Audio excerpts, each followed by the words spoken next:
Hi friends, welcome to Sharmi's kitchen. ఈరోజు నేను మంచి రుచికరమైన వంటకంతో మీ ముందుకు వచ్చేసానండి. బీరకాయ పెసరపప్పు కర్రీ చేసి చూపిస్తున్నాను. ఇది ఒంటికి చాలా చలువ చేస్తుందండి. బీరకాయ పెసరపప్పు కాంబినేషన్ అయితే ఇంకా చాలా సూపర్గా ఉంటుంది. వీడియో స్టార్ట్ చేసే ముందు ఒక చిన్న రిక్వెస్ట్ అండి. ఫస్ట్ టైం కనుక మన వీడియో చూస్తుంటే తప్పకుండా ప్లీజ్ సబ్స్క్రైబ్ చేసి లైక్ చేయండి. వీడియో స్టార్ట్ చేసేద్దాం. మరి దీనికోసం అయితే నేను ఒక పెద్ద బీరకాయని తీసుకున్నానండి. దీన్ని ఇలాగా పైన పీలప్ చేసేసి చిన్న చిన్న ముక్కల కిందకి కట్ చేసుకున్నాను. దీని పైన పీలప్ చేసాం కదండి, దాంతో పచ్చడి చేసుకున్నా కూడా చాలా బాగుంటుంది. నెక్స్ట్ వీడియోలో నేను పోస్ట్ చేస్తాను. ఇలాగా బీరకాయని చిన్న చిన్న ముక్కల కింద కట్ చేసుకుని పక్కన పెట్టేసుకున్నాను.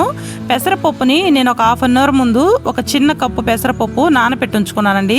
ఇప్పుడు ఒక ప్యాన్ పెట్టుకుని ప్యాన్లో కర్రీకి సరిపడా ఆయిల్ వేసుకొని ఆయిల్ బాగా హీట్ అయిన తర్వాత 1 టేబుల్ స్పూన్ జీలకర్ర, 1 టేబుల్ స్పూను ఆవాలు యాడ్ చేసుకోండి. ఇవి కొంచెం చిట్టుపట్టలాడిన తర్వాత ఒక 2 మీడియం సైజు ఆనియన్స్ చిన్న చిన్నగా కట్ చేసుకొని ఇందులోకి యాడ్ చేసుకుంటున్నాను. వీటిని లైట్గా కలుపుకుంటూ ఫ్రై చేసుకోండి. గోల్డెన్ బ్రౌన్ కలర్ వచ్చేంత వరకు ఫ్రై చేసుకోవాలి.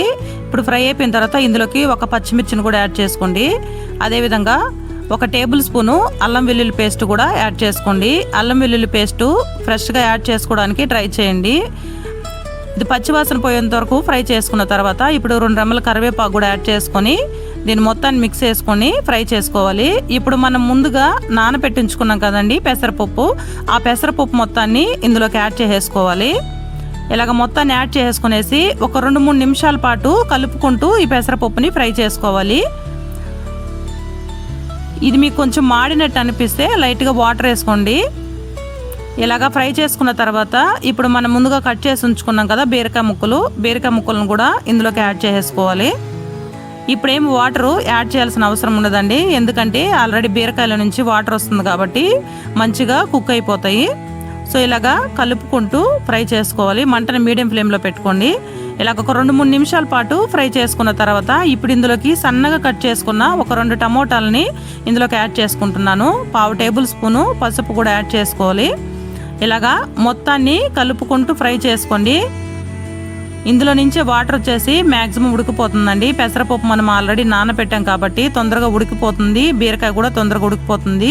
చూడండి, ఆల్రెడీ వాటర్ కూడా వచ్చేసాయి ఇందులో నుంచి.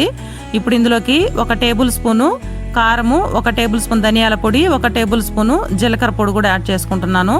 ఇలాగ యాడ్ చేసుకునేసిన తర్వాత దీన్ని మొత్తాన్ని మిక్స్ చేసుకోవాలి. కారము మీరు తినేదాన్ని బట్టి యాడ్ చేసుకోండి. ఇప్పుడు ఇందులోకి ఒక చిన్న గ్లాసు వాటర్ యాడ్ చేసుకుంటే సరిపోతుందండి, తొందరగా ఉడికిపోతుంది.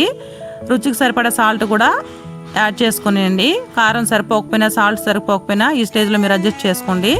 మూత పెట్టేసి ఒక 5 మినిట్స్ పాటు ఉడకనిచ్చామంటే మనకు బీరకాయ పెసరపప్పు కర్రీ రెడీ అయిపోతుంది.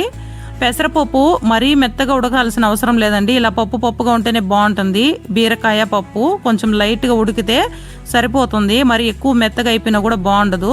లాస్ట్కి ఇందులోకి సన్నగా కట్ చేసుకున్న కొత్తిమీరను కూడా వేసుకునేసి దీన్ని మొత్తాన్ని మిక్స్ చేసుకునేసి ఒక 2-3 నిమిషాల పాటు మూత పెట్టి వదిలేసామంటే బీరకాయ పెసరపప్పు కర్రీ రెడీ అయిపోతుంది. చాలా సింపుల్గా ఉంటుందండి, చాలా టేస్టీగా ఉంటుంది. తక్కువ టైంలో ఈజీగా చేసుకునేయచ్చు. చేసుకునే ముందు మనము పెసరపప్పును నానబెట్టి ఉంచుకున్నామంటే తొందరగా అయిపోతుంది మనకి.